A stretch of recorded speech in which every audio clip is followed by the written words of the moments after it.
ডিমোল্ডিং করা ভিডিওগুলো আমাদের আসলে বরাবরই সবারই খুব পছন্দের, কিন্তু অনেকেই হয়তো জানেন না যে এই ডিমোল্ডিং করা ভীষণ প্যারাদায়ক হয়ে যায় অনেক অনেক প্রোডাক্টের ক্ষেত্রে।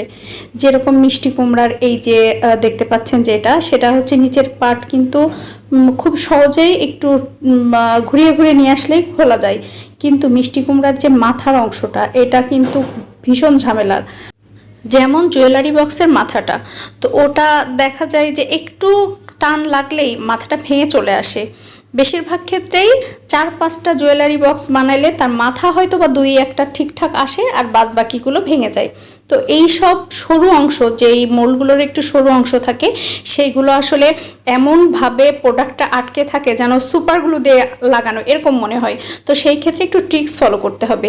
সেই সরু অংশের ক্ষেত্রে এরকম একটু টেনে টেনে, যেরকম ভিডিওতে দেখছেন ওইভাবে টেনে টেনে ওর ভিতরে একটু বাতাস ঢোকাতে হবে। বাতাস ঢোকার পরে সেটা আসলে এত সুন্দর স্মুথভাবে খুলে আসে, জাস্ট টোকা দিলেই যেন বের হয়ে আসে একদম। এই যে দেখতে পাচ্ছেন, তো এরকম আসলে না ভেঙে যদি এত সুন্দর বের হয়ে আসে, আসলেই মনটা ভালো হয়ে